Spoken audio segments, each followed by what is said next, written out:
Have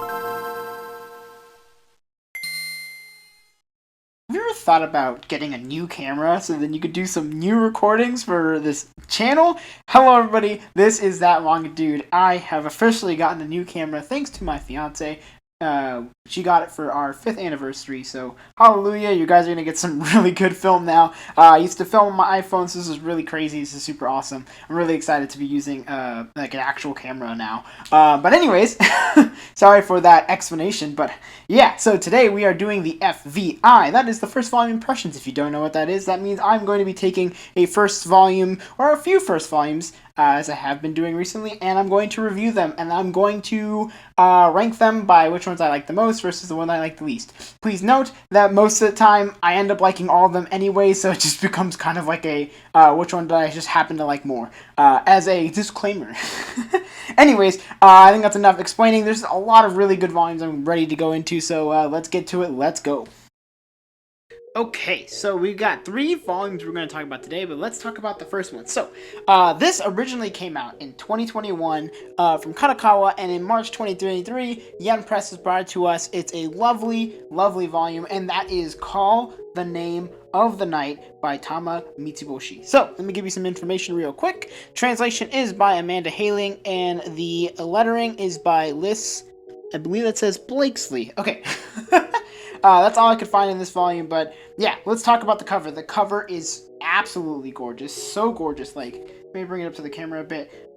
Beautiful colors. I love the font that they use for the title, and like a really pretty spine as well. It's just absolutely gorgeous, and that's gonna come up later, so just keep that in mind. Really nice like back cover as well. There's a beautiful jar. I don't know, something about watching people draw glass is always super cool, and this is a really, really well done version of that. But yeah, let's go into the characters. So we have 2 characters I'm going to talk about today. We have Mira, so that's going to be the girl on the cover here. She's a young girl who serves as our protagonist. She has what appears to be like a condition that basically, like when she feels anxious or she's feeling any kind of anxiety at all, shadows start to form around her, aka what they consider the night. So the night starts to form around her. It's a really interesting idea in terms of like how expressing anxiety can create a like dark world for you. But overall, she's a really curious and fun character. I really love how she's written. She has a lot of very, very real interactions, I want to say, and her emotions and feelings feel very human. Feel very much like, dang, I feel so bad for her kind of thing. But I like how she's written. You can definitely see how she's growing throughout the story, especially within the first volume. And like, man, she's just so likable. I love her so much. I want to protect her. She does not deserve all of the pain that she is currently dealing with. But yeah, overall, she's a very lovely main character. Love her a lot.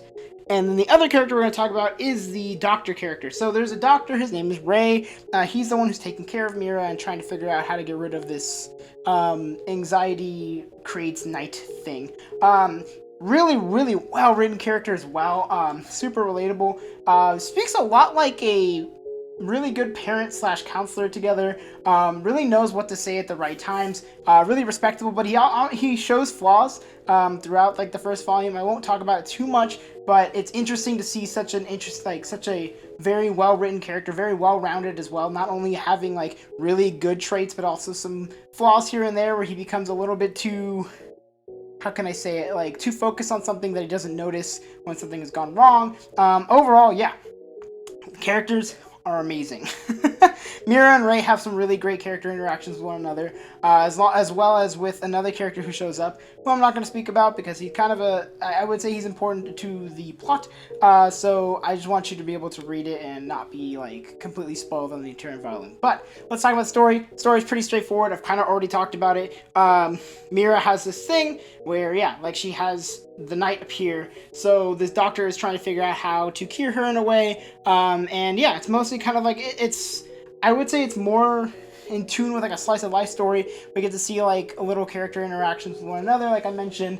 as well as just like them just kind of just doing things in this world. We kind of learned that the Doctor is like a mage, or like he's a wizard, I guess. Can use magic. It's really cool, and it's done really well. And creates like enough of this world building that we can get a kind of an idea of what's going on. But it definitely leaves us a lot of questions, which makes us want to read more. So I really respect that. It's great.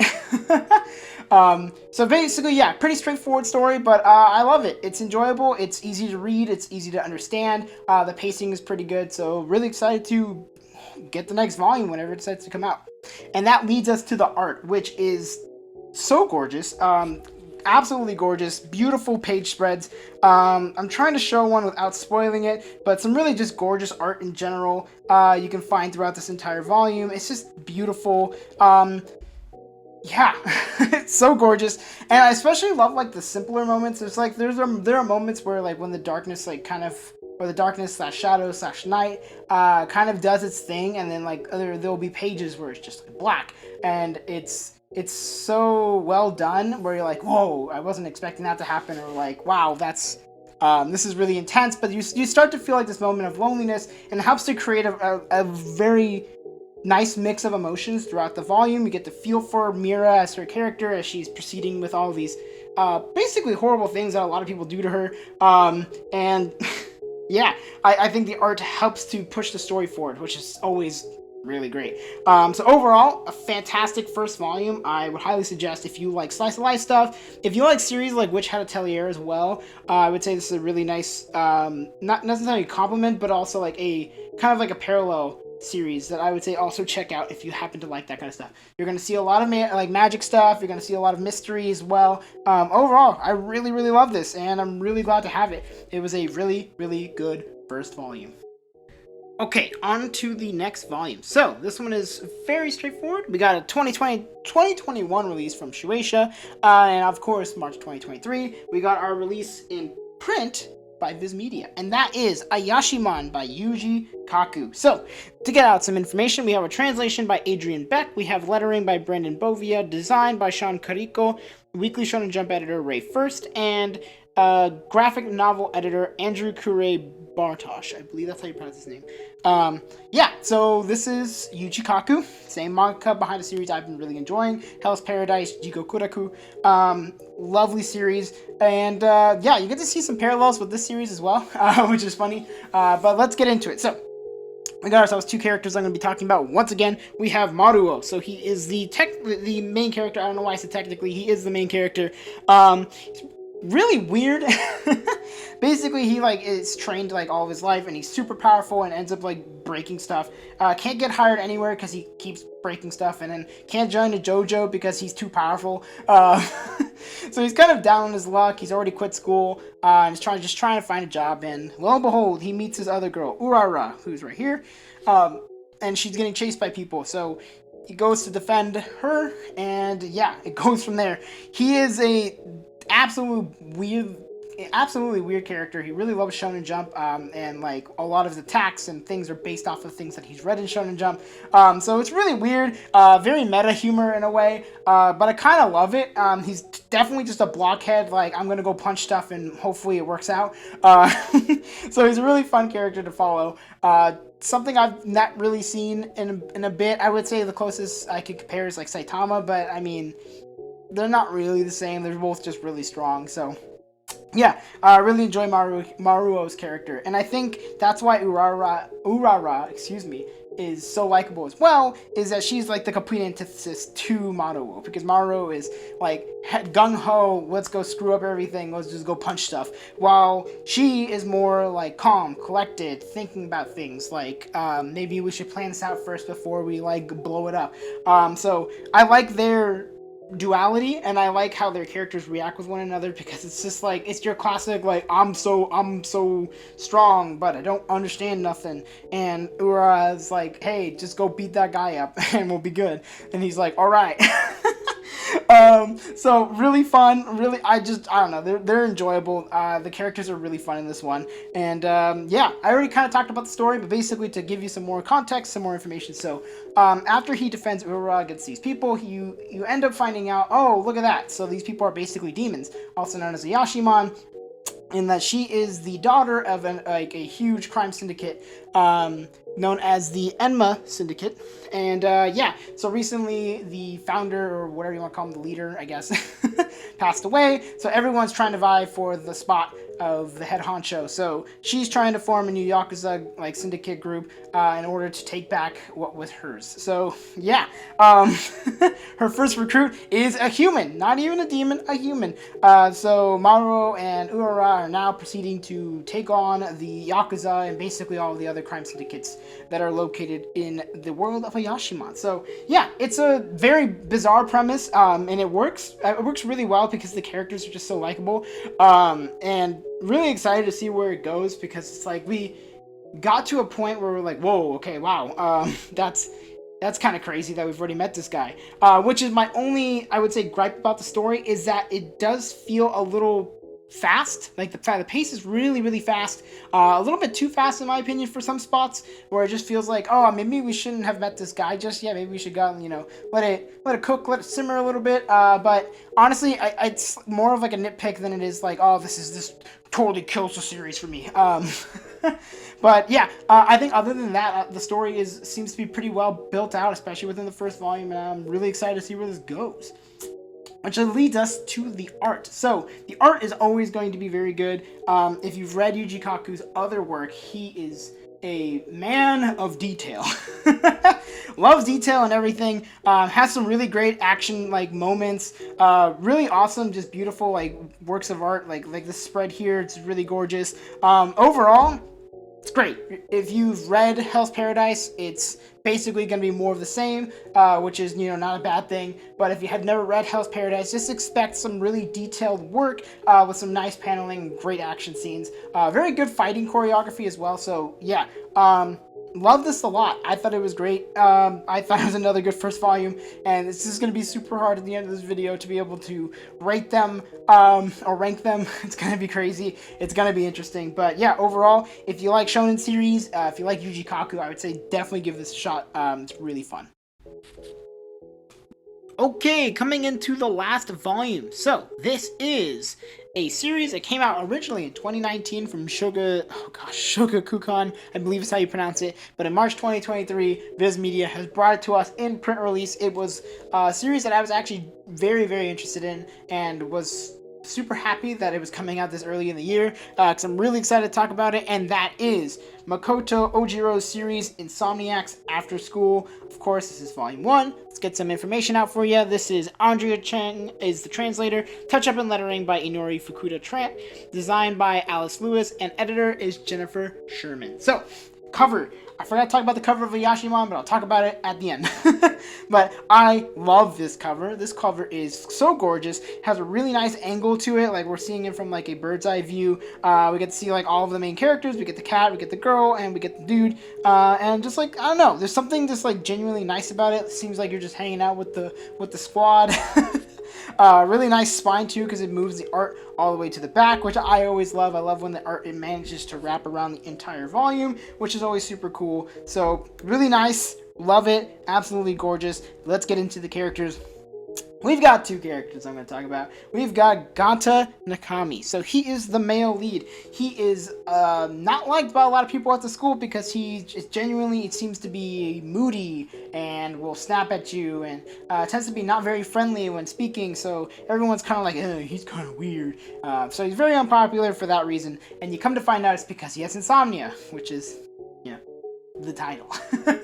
But overall, you actually get to see that he's a genuinely caring person. He really likes it when people give him the attention that he deserves in a way, and he genuinely wants to build that relationships with the people that he likes to be around. So overall, honestly, I think he's a really likable character. Yeah, he is kind of like has like a thorny texture out to him, or whatever you want to call it, where his insomnia is really affecting his mood because he's just not able to sleep. So the way that he reacts seems to be very snappy, because it's just like when you're running off of like an hour to 2 hours of sleep, of course you're not going to be running at 100%, and everybody wants you to run at 100%. So yeah, genuinely likable character, and I empathize with him a lot. Honestly, it's interesting to see a character who is definitely struggling, but you can see the good parts about him, because like he's actually genuinely a good person. So that's always good to see. Now, coming to our female lead, Isaki Magari. Yeah, she's also an insomniac as well, but she's much more popular. She seems to have her insomnia under control, but as you come to find out, it's because in the story there's a reason why she's like able to continue to be friendly even though she has insomnia. Yeah, overall, another very likable character. I think she's cute, she's funny, genuinely cares about our boy, which is always really cool. But yeah, she's fun. What else can I explain? Because this is mostly a slice of life series, slash like I want to say like a coming of age kind of like school romance question mark. I'm not sure yet, but overall I love these two. They're really great together. I think like I like their dynamic a lot. Both of them like are very likable. They're really fun together. Overall, I don't know. They're just very enjoyable. I like them. Let's go into the story. So, story goes that there's this observatory at this like school that they go to, which is like I believe it's like supposed to be like a technical school where a lot of these kids are really smart in a variety of ways. So, some terrible things happen where basically the observatory is closed down by the school, so it's just used as a storage place. And you come to find out that Isaki is using it as like kind of like a home base. So during her breaks and before like club meetings and before class, she'll go up there and she'll go to sleep. And we only come to find out because Gata decides to walk up to the observatory because he's looking for boxes because they're getting ready for a school festival and they need boxes. So he goes up and finds Isaki in a locker on the ground, and he's like, what the heck? So he comes to find out, oh, that's what she's been doing. She's been sleeping, and they find a camaraderie in it that they're both insomniacs, so they end up becoming friends, and they end up connecting, and this is like the story of them becoming friends and how their insomnia bonds them and allows them to have these like unique moments together where they're going out at night or where they're just hanging out this club place. Yeah, overall, I really liked it. I like the story a lot. The story's really like pretty straightforward, very simple. Doesn't need to be anything, intense or crazy. But it helps that the characters are so likable because, when a story is simple and the characters are not likable, you're just like, man, this is kind of boring, or wow, I really don't like that character. But these characters are very likable. They don't necessarily do anything bad or at least malicious. So I think that's what I like about these characters a lot. So yeah, overall, story, characters, great. Now, art. So the art is also very good. There's a lot of moments where we just see the characters, especially close-ups of their faces and stuff like that. So yeah, it's actually really nice. It was a nice, simple read. The art is very good. Like I said, we have a lot of really nice moments of being able to see like the environment and getting to see the characters up close. Yeah, overall, it's just really fun. I love a lot of the poses they do too. Character expressions are really fun. Overall, this is another good one. If you like yourself a little slice of life high school series, give this a shot. Even if you don't like it, honestly, give it a shot as well. Okay, so ranking the 3 volumes, and my camera is back. We've charged it. We're good. Everything's good. Everything is fine. Anyways, we're gonna rank the 3 volumes that I did for this video. So we have Ayashimon, Call the Name of the Night, Insomniacs After School. This is probably gonna be one of the hardest that I've ever had to do, mostly because this is like a really good crop of like volumes. I really liked all of them. I really liked Ayashimon. I really liked Call the Name of the Night. I really liked Insomniacs After School for completely different reasons too, which I think is hilarious. But if I were to choose the one that I thought I liked the least, which is like rating an 8.75, a 9, and a 9.25, I think I would have to put Ayashimon at the bottom. And only for the sole fact that I said that I just don't really care for the speed. I think it was a little bit too fast, or at least the pace was a little too fast at some points. So, yeah, I think that's like really the only reason why it's number 3. And then I think I would keep Insomniacs After School at number 2, just for the sole fact that I liked Call the Name of the Night just a little bit more. And there's really no true reason why. I think maybe just the art just hit different. I just like the art more in Call the Name of the Night. But that's not to say that Insomniacs After School has bad art. It actually has really fantastic art. I think I just prefer Call the Name of the Night. So, Call the Name of the Night gets the best manga for me in March of 2023. That's great that it rhymes.